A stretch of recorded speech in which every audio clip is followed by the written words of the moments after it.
బ్యాంకులకు వేల కోట్ల రూపాయలకు టోపీ పెట్టి గత మార్చ్ 2వ తేదీన లండన్ కు జంప్ అయ్యాడు. ఇతనెవరో కాదండోయ్, కింగ్ ఫిషర్ ఎయిర్లైన్ అధినేత విజయ్ మాల్యా.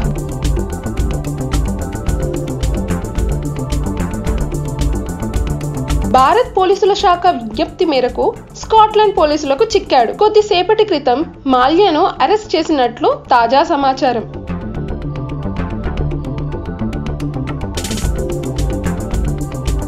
మాల్యాను వెస్ట్మినిస్టర్ కోర్టులో హాజరుపరచనున్నట్లు తెలుస్తోంది. అలాగే త్వరలో మాల్యాను భారత్కు రప్పించే అవకాశం ఉంది.